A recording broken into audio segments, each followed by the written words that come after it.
Hi, in this video we're just going to show you how to tune in the channel. It's called the Vintage channel, okay? So a certain amount of people have contacted us on this and asked us would we do up a video and just show them the new settings to tune this in. So basically all you have to do, I'm doing this basically on a Zorro 8530 HD satellite receiver, but the procedure is fairly similar on a host of boxes and the settings will be the exact same for them all, okay? So all you have to do in this particular box is hit the menu button, and what you want to do is go over to channel search and dish setup. Okay, so on other boxes it might be called satellite list or something like that. So basically you want to go in and get the list of satellites, and the one you're looking for is Astra 2 at 28.2 degrees east. So you can see it here in the list at position 3, and I have it highlighted there. So you can, on any box you can just use the arrow buttons just to highlight the one you want. So what you want to do is you want to go to the transponder list. So you should look at the key at the bottom or wherever it is on your particular box and see what button will bring you to that satellite's particular transponder list. So on this box it's basically the go to button.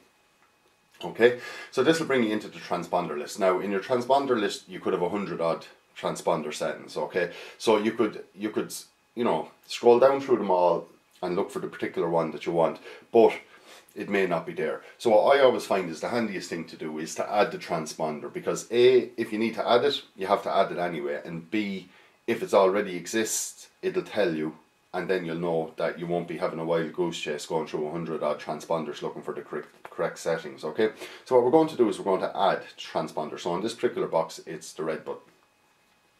Okay, so the settings for the transponder now for the Vintage channel is the frequency is 12643.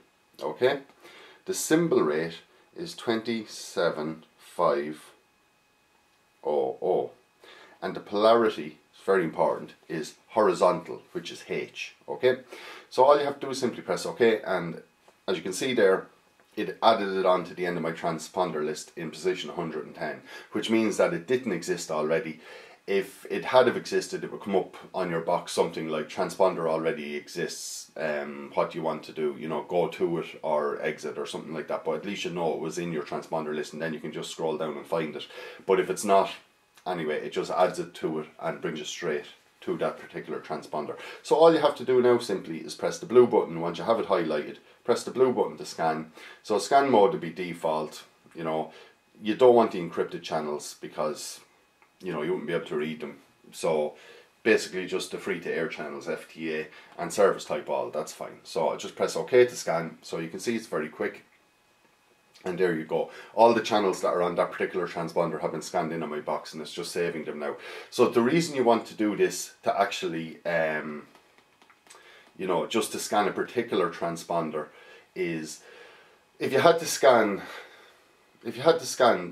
the entire list again, it could take 5 or 10 minutes, but after you did it, all your channels would come in a random order, okay, and you'd have to rearrange them all again and things like that. You'd still actually have to add this transponder because it wasn't in your existing list anyway, but the advantage of doing this, you can see how quick it was to actually scan that. It took seconds, and also the beauty of it is it doesn't affect your existing channel list from the point of view, it doesn't change the order of the existing ones, it just adds the ones it brings in right to the end. So it means that, we'll say for instance, you can see there now Vintage TV, which is the one we were looking for, has been added in position 157. So at this point, and for all our boxes, if you look in the video guides, there'll be a video showing you how to sort and delete channels. So basically what you want to do is arrange, or move Vintage TV into its old position on your particular box. So the other video and the video guides will show you how to do this. What you want to do then is also just delete the old Vintage TV because the setting will no longer work, and move the new Vintage TV into its original position. And then for other channels that had scanned in on that particular transponder, if they're of no interest to you, all you have to do is simply following the video and the video guides, delete them basically. And that's basically it. So you can see there Vintage TV has been tuned in on this new settings. So that's basically it, how to tune in Vintage TV on a free to air satellite receiver.